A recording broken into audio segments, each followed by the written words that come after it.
ഇന്ന് നമുക്കൊരു പനീർ മസാല ഉണ്ടാക്കിയാലോ? വളരെ പെട്ടെന്ന് ഉണ്ടാക്കാവുന്ന ഒരു റെസിപ്പിയാണിത്.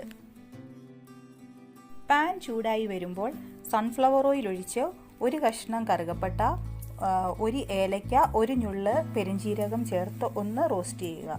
വെളുത്തുള്ളി ഇഞ്ചി പേസ്റ്റ് ചേർത്ത് ആ പച്ചമണം പോകുന്നത് വരെ ഒന്ന് ഇളക്കി കൊടുക്കുക. അതിനുശേഷം അരിഞ്ഞു വച്ചിരിക്കുന്ന സവാള ചേർത്ത് ഒന്ന് വഴറ്റി കൊടുക്കുക. അതൊന്ന് കുക്കായി വരുമ്പോഴത്തേക്കും 2 ടേബിൾ സ്പൂൺ മല്ലിപ്പൊടി, 1 ടേബിൾ സ്പൂൺ കാശ്മീരി മുളക് പൊടി, 1/4 ടീസ്പൂൺ മഞ്ഞൾപ്പൊടിയും ചേർക്കുക. അതിനുശേഷം മസാലയെല്ലാം ഒന്ന് മൂത്ത് വരുമ്പോൾ ഒരു തക്കാളിയുടെ പ്യൂരി ചേർക്കുക. ഒരു 2 മിനിറ്റ് കുക്ക് ചെയ്യുക.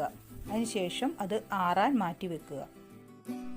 വേറൊരു പാനിലേക്ക് 2 ടേബിൾ സ്പൂൺ നെയ്യ് ഒഴിച്ച് കട്ട് ചെയ്ത് വെച്ചിരിക്കുന്ന പനീർ ക്യൂബ്സ് ഇട്ട് കൊടുക്കുക. അതൊന്ന് ചെറുതായി ഒന്ന് റോസ്റ്റായി വരണം, എല്ലാ സൈഡും റോസ്റ്റായി വരണം.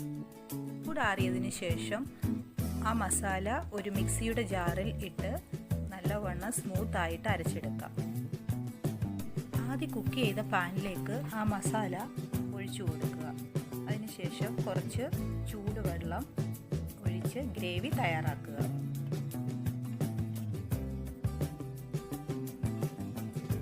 ഗ്രേവി ഒന്ന് കുക്കായി വരുമ്പോൾ 6 കാഷ്യൂനട്ട് സോക്ക് ചെയ്ത് വെച്ചിരുന്നത് പേസ്റ്റാക്കി ഒഴിക്കുക. കുറച്ച് ഗരം മസാല കൂടെ ആഡ് ചെയ്ത് കൊടുക്കുക. റോസ്റ്റ് ചെയ്ത് വെച്ചിരിക്കുന്ന പനീർ ക്യൂബ്സ് ആഡ് ചെയ്ത് 5 മിനിറ്റ് ലോ ഫ്ലെയിമിൽ കുക്ക് ചെയ്യുക.